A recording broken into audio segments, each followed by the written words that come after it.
Petri Wine brings you Basil Rathbone and Nigel Bruce in the new adventures of Sherlock Holmes.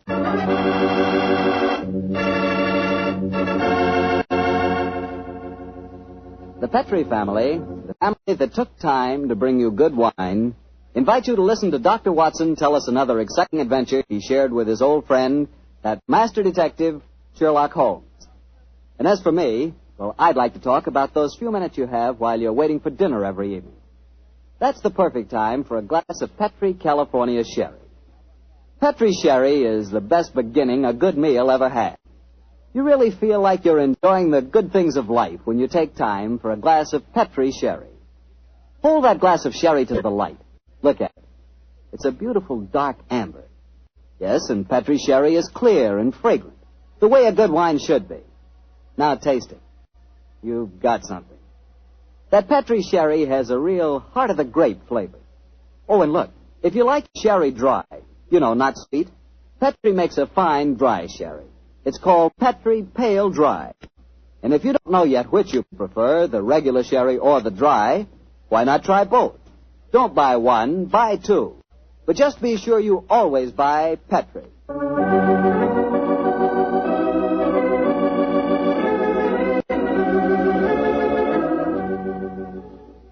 And now let's look in on our old friend, Dr. Watson. I'm sure he's expecting us. Good evening, Doctor. Good evening, Mr. Bartell. Draw up your usual chair. I'll get on with tonight's new Sherlock Holmes adventure. Well, how did the story begin, Doctor? It was one day in the autumn of 1887, I remember. Holmes and I were seated on either side of the fire in our Baker Street lodgings. The great man, his eyes half closed, his long, thin fingers pressed together, lay back in his chair, filling the room with large blue clouds of tobacco smoke, and discoursing on one of his favorite subjects, Professor Moriarty.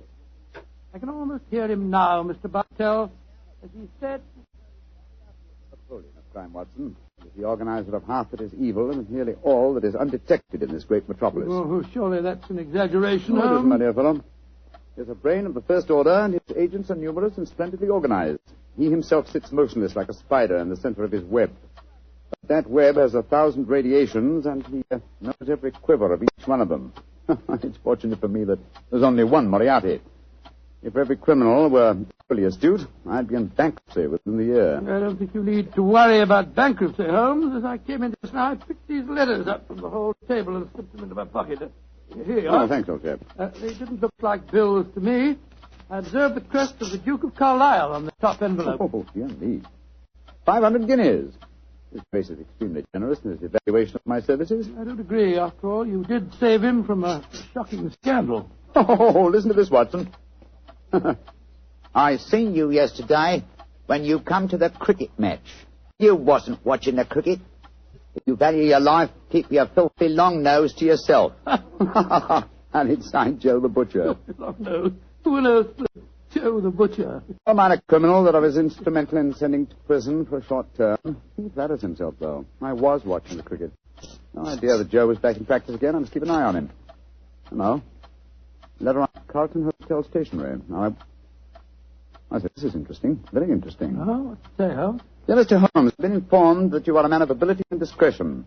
My life is in grave danger, and I need your help.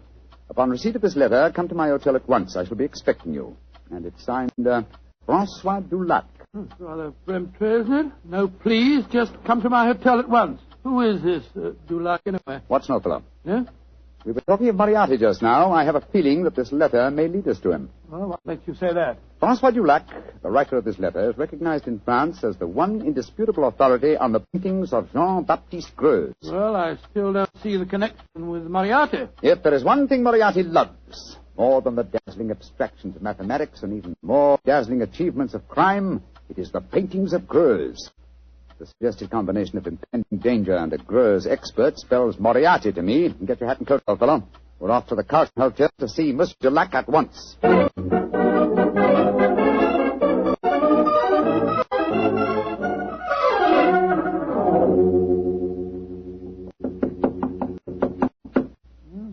is room 212, all right, but there's no answer.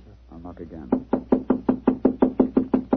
Shall I go and get someone to unlock the door? No, chap. Huh? Don't want to attract attention to our prospective client. I tell the lock shouldn't be very hard to pick. Here. I think a skeleton key should do the trick quite easily. Well, the man at the desk downstairs said that Monsieur Dulac was in his room. You know, Watson, he said he thought he was in his room. Uh-huh. Easier than I anticipated. Come on, let's go in. Doesn't look as if anyone's occupying this room. No signs of any personal belongings. No clothes hanging in the wardrobe, no luggage. Yeah, yet he is still registered here. Hello. What's this stain on the carpet, that bed here? Great Scott, is it... It's a blood stain, Watson. Blood stain? And the stain is still damp. I'm afraid we're too late. Come on. We can do no more good here. You're not giving up, Holmes? No, of course not, my dear fellow. Let's see what we can find out from the hotel manager. I refuse to believe that in the 19th century a distinguished foreigner can vanish into thin air.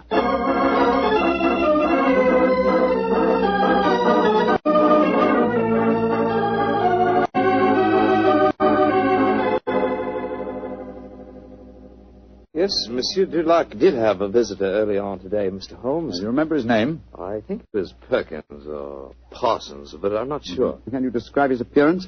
I think so, Mr. Holmes. He was a very tall gentleman, tall and thin, with deep-sunk eyes. Clean-shaven? Oh, yes, sir. He had a high forehead and a funny way of moving his head from side to side. Oh, yes. Right, Joe Holmes, that's almost an exact description of Moriarty. Exactly, Watson. Have you seen Monsieur Dulac since this Mr. Perkins or Parsons called on him? No, I haven't, sir. But his visitor came back only an hour ago. He had some men with him. They carried some large packages out of the hotel. Packages? But not luggage, eh? No, packages, Mr. Holmes. Has Monsieur Dulac received any other visitors since he arrived here? None that have been here to see him, sir. But I understand that Sir Henry Davenant has been most anxious to get in touch with him. Sir Henry Davenant?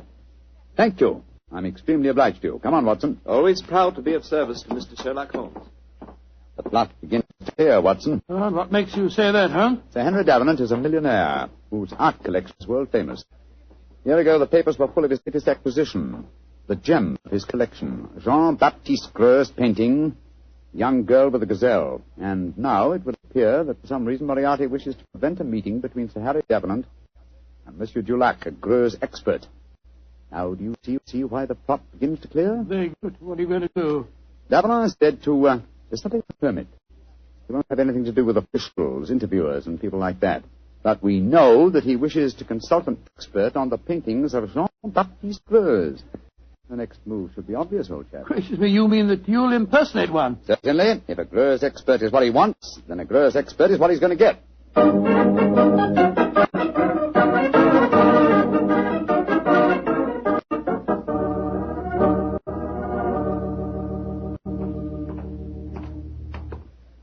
Holmes, I must say your disguise is amazingly effective. Monsieur, do me the great honor.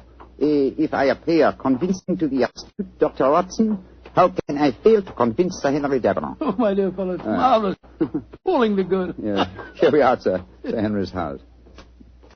Well, let's hope for the best, old fellow. I don't know exactly what a French art expert looks like, but I could certainly believe that you were one. I only hope that I can be equally convincing in the role of a patron of the arts. You certainly look your part, old chap. Good afternoon. Can I help you? My name is Vernet. André Vernet. I am most anxious to make the acquaintance of Sir Henry Davenant. I'm afraid that Sir Henry is extremely difficult to see, sir. I can tell him you're here, but he very rarely gives interviews. That is a great disappointment to me. Perhaps you would just go and tell him I am a pupil and a disciple of the great François Dulac. I will do what I can, sir. Come in, won't you, gentlemen? If you'll wait here for a moment, I'll take your message. What was the name again, Vernet, André Vernet, and this gentleman is Mr. Watson. Very good, sir. Well, we got into the house. Now let's hope that you can impress the master of it. Now, there's easier task out here, Oliver. I've had to match opinions on the paintings of Greuze with an expert. My knowledge of the subject is somewhat sketchy, I'm afraid. Yes, and mine is absolutely nil. Greuze was a naturalistic painter who flourished at the close of the 18th century, and though his paintings command a fabulous fee in this day and age, he himself died in great poverty. Shh. Someone's coming. Monsieur Vernet, will you and Mr. Watson come with me, please? Sir Henry is most anxious to meet you. Merci, mademoiselle. My name is Violet Jackson. I look after Sir Henry's art collection. Indeed, a very pleasurable job, I'm sure, my dear. From what I hear, he has a magnificent gallery. He has one of the finest in the world. Yes. His latest acquisition is the famous young girl with the Gazelle by Greuze. Oh, but I'm sure you know all about that, Monsieur Vernet. I think you said in your message you were a student of the great Dulac. I have that inestimable privilege, mademoiselle. Oh, this is Sir Henry's study.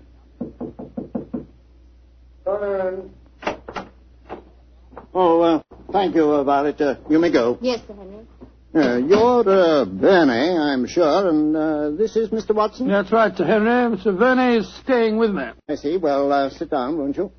Look, Vernet, you're a friend of Dulac's, aren't you? I think I may claim that honor, monsieur. Then why in thunder can't I get in touch with him? He's staying at the Carlton Hotel, isn't he? He was, or has been staying there, monsieur. Oui. I've left half a dozen messages for him asking him to come and see me, and he hasn't answered one of them. I can't understand it. It's most important that I see him. Monsieur is in some trouble, perhaps? Perhaps. Now, you fellows are familiar with the painting by Greuze, the young lady with the gazelle, aren't you? Oh, yes, Sir Henry. Yes, indeed. Oh, you are, eh? What do you think of it? Well, one of the greatest works, in my humble opinion, monsieur. Of course, I have only seen a reproduction, but it seemed to me to have a freshness and vigor of the questions, a great firmness and brilliance of line. You are indeed fortunate to own it, monsieur. Don't know how fortunate. It cost me £40,000. I still say you are most fortunate, monsieur. Would you grant me the honor of to examine the original? Well, I don't know whether I ought to. I've had to guard it very carefully ever since this... Well, but perhaps in your case I can make an exception. You received threats regarding the painting, Sir Henry? Yes, I have, Mr. Watson. And they've worried me so much that I've even thought of engaging the services of a private detective. Oh, indeed, monsieur. Very interesting. The Duke of Carlisle strongly recommended a fellow by the name of Sherlock Holmes. I was seriously thinking of going to him. Instead of which? He has come to you, Sir Henry. In fact, it will save us all a lot of time, I'm sure. Well, what kind of horseplay is this, sir? Who the devil are you? My name is Sherlock Holmes. Then why do you come here masquerading as a French artist? Because I'd heard of your aversion to giving interviews, and I wanted to see you urgently. I felt that in the character of a supposed Greuze expert, I was most likely to gain immediate admission. Well, then, your friend here? Dr. Watson, my colleague. Well, it's all turned out for the best, Sir Henry. You wanted to consult Mr. Holmes, and he was most anxious to see you. Yes. Well, I'm glad you fellows are here. You see, I'm devilish worried about that Greuze of mine. Oh, why, Sir Henry? Well, I bought it at an auction. There was another man bidding against me all the time, and when it was finally knocked down in my name, he became most insulting. He seemed unable to bear not owning the picture himself. He told me bluntly that I wouldn't enjoy it long. Well, I didn't think much about it at the time, but lately I've been receiving postcards repeating the threat. I don't like it, that's a fact. Well, you kept those postcards, I hope, Sir Henry? No, threw them in the fire where they belong. Oh, that's a pity, sir. Can you recall the name of this bidder at the auction who threatened you? No, didn't know his name. Can you describe his appearance? Well, let me see. He was tall, clean-shaven. Mm-hmm. A curious habit of moving his head from side to side. Moriarty again. Yes, old chap, my supposition was correct. Now, tell me, Sir Henry, is the painting safely guarded? Well, I'd say that it was impregnable, Holmes. It's not in my regular galleries. I had a special strong room built for it when I started to receive these threats. It has a lock to which only I know the combination, and a special clockwork device that so controls the room that even I can only enter it during certain daytime hours. And yet, Sir Henry, with such thorough precautions, you appear to be frightened. Why? Well, I hardly dare trust my own shadow, Holmes. But as you possibly know, one of Greuze's pupils, a certain Madame Ledoux, imitated his paintings most successfully. Several of the experts were fooled. I confess that I've been frightened lately, since I received the threat, that a clever man might try and substitute a fake painting for the original, if indeed he hasn't already done so. That's why I was so anxious to get in touch with Dulac. He'd know a fraud at once. But a substitution would be impossible if you're the only one that knows the combination to the lock of the strong room. Well, that's what my logic tells me too, Doctor. And yet I'm very uneasy, I must confess. It's still daylight, Sir Henry. Would it be possible for us to examine the painting now? Well, certainly. By the way, what happened to Francois Dulac? Did he leave the Carlton Hotel? He did, sir. The circumstances of his departure made us distinctly uneasy. In what way? His room was empty. There were no signs of luggage, and yet... Come in. Yes, Violet, what is it? This notebook was left for you, Sir Henry. I was asked to deliver it at once. Who left it, Violet? Well, he didn't give his name, Sir Henry. But he was a tall, thin man with deep, sunk eyes. Oh. What's the note say? Wait, it's the same fellow again. Listen to this. I told you you wouldn't enjoy the painting for long. You didn't, did you? Great Scott, it's money. Holmes, I don't see anything funny about this. What makes you laugh? It's obvious that my painting has been stolen. I find nothing funny about it either, Sir Henry. But I must admit a certain pleasure. Once again, I'm crossing swords with an adversary who was more than worthy of my steel.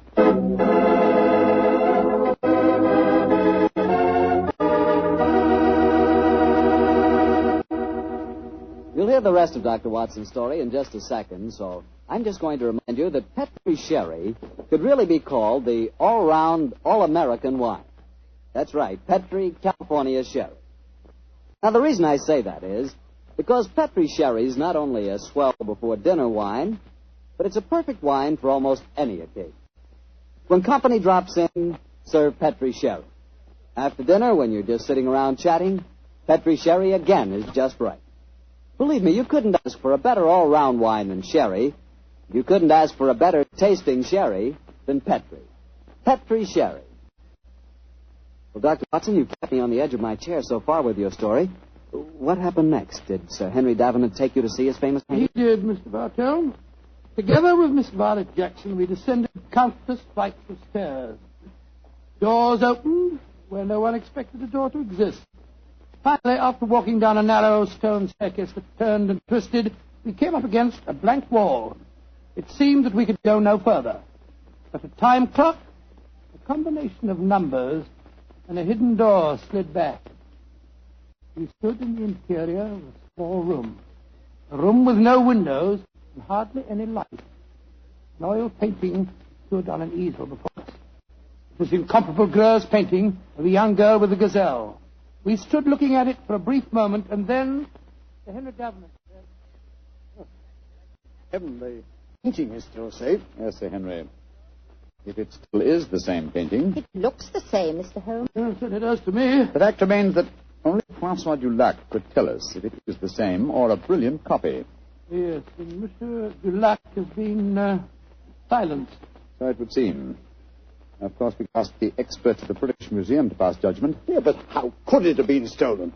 It'd be impossible to smuggle it out of here and replace it with a copy. There's only one way of being absolutely certain. With your permission, Sir Henry, I should like to make a test. You're going to take a sample of the paint, Mr. Holmes? Yes, that should give us certain proof. Well, very well. Yeah, you'd better do it, Violet. But be careful. Remember, the painting cost me £40,000. A minute fragment of paint will be sufficient for the test, won't it, Mr. Holmes? Indeed. With my fingernails, Sir Henry, I'll scratch off a tiny sample. Certainly, I think it's a dash fine bit of work, whoever painted it. There you are, Mr. Holmes. Is that enough paint Splendid, for Miss you? Jackson, splendid. Thank you. Please put it on this envelope for me, will you? That's it. And now, Sir Henry, I shall return to Baker Street and analyze this paint.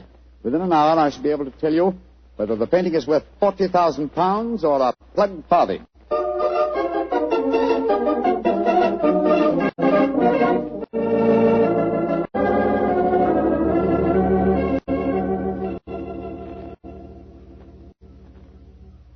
Well, Holmes, did you make the test?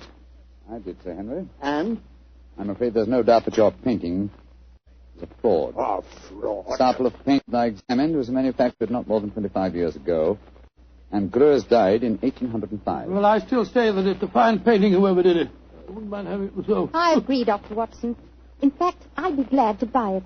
It's a brilliant copy, and more than likely it was done by Madame Ledoux. You're remarkably quiet, Sir Henry. £40,000. £40,000! No, sir, put that knife down. Holmes, help me grab it. Don't worry, gentlemen. I'm not about to commit suicide in despair, if that's what you're thinking. Now, why are you grasping that knife, sir? Because I have work to do in my strong room. I'm going to use this knife to slash that lying canvas into 40,000 pieces.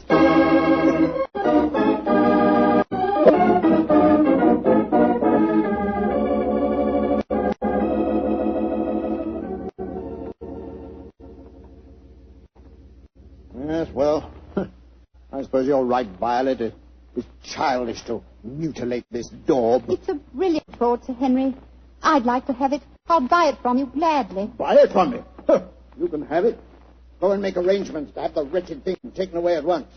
I don't want any frauds in my collection. Yes, Sir Henry, and thank you. Now, Mr. Sherlock Holmes, I'll pay you any fee you name if you can tell me how the original painting was stolen. Well, Sir Henry, the how must here precede the who. And the how, I must confess, seems impossible. Yes, I agree.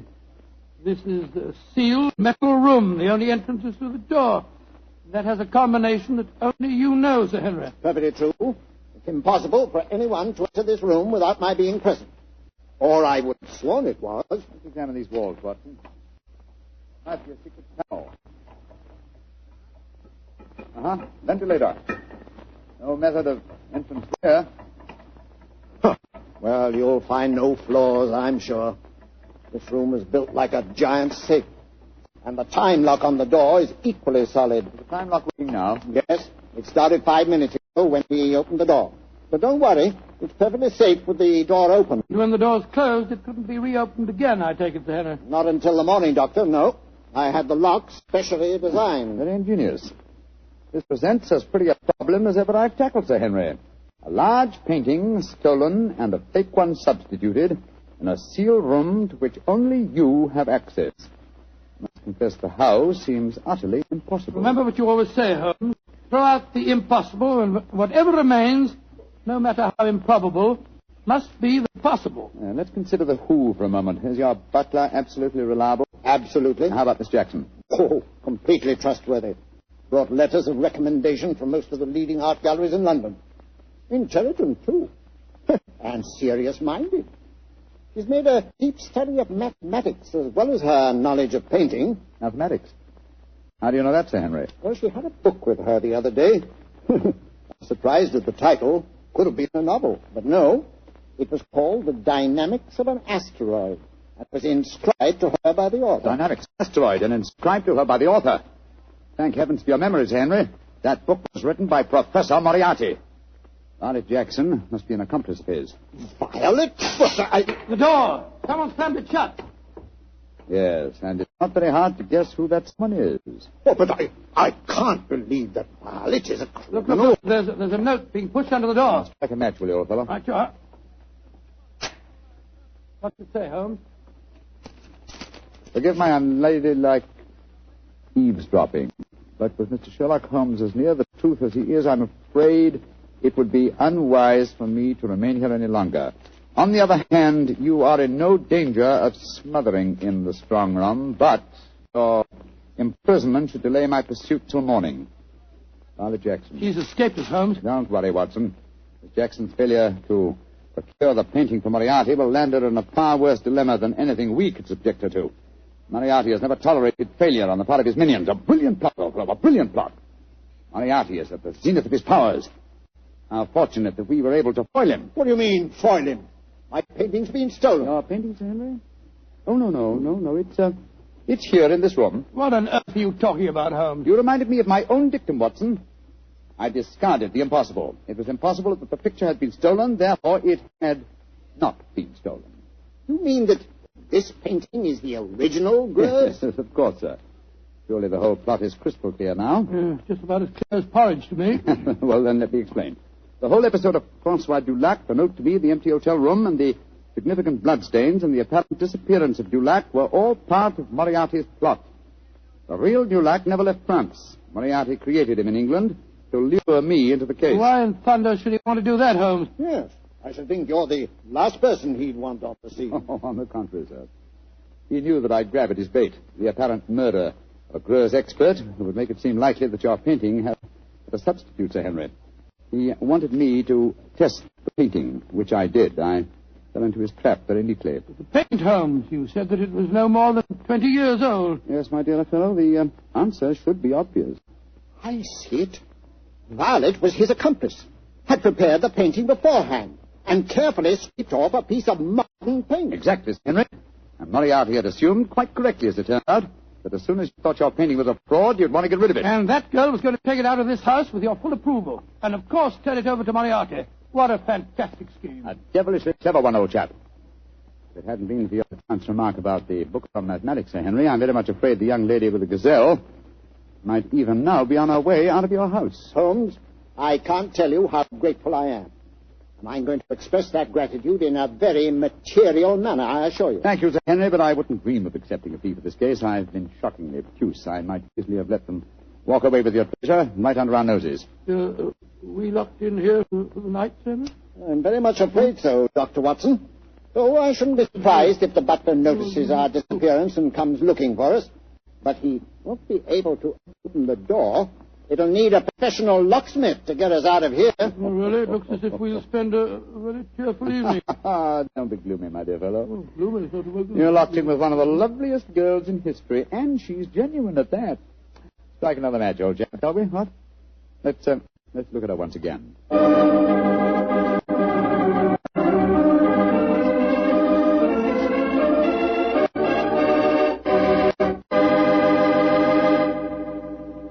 Doctor, that was not only a swell story, but I really learned something. Oh, good, Mr. Bartell. And just what did you learn? Well, this fellow Greuze, the painter... Yeah? I know this must sound stupid to you, but until you mentioned his name, I'd never heard of him before. Holmes mentioned his name to me. I've never heard of him before either. But then we'll never learn about the good things in this world unless somebody tells us. Exactly. That's the way I feel about Petri wine. Oh, no. Wait a minute. Here's the way I look at it. There are thousands of people who know about Petri wine and love it, right? Yes, but even though it's a wonderful wine, there must be some people who don't know about it. So I tell them about it. And I tell them about the Petri family and how they've been making wine for generations and how they've been handing on down from father to son, the fine art of turning luscious grapes into delicious wine. Yes, and when I tell them that the name Petri on a bottle of wine is the personal assurance of the Petri family that every drop of wine in that bottle is good wine, well, that's all you have to know. So it adds up to this. If you want a fine wine for any occasion, you want a Petri wine, because Petri took time to bring you good wine.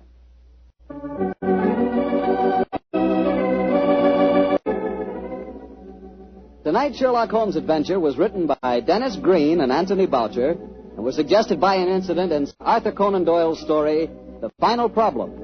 Music is by Dean Fossler. Mr. Rathbone appears through the courtesy of Metro-Goldwyn-Mayer, and Mr. Bruce through the courtesy of Universal Pictures, where they are now starring in the Sherlock Holmes series. The Petri Wine Company of San Francisco, California, invites you to tune in again next week, same time, same station. Sherlock Holmes comes to you from our Hollywood studios.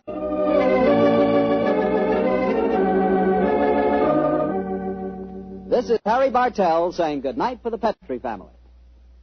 This is the Mutual Broadcasting System.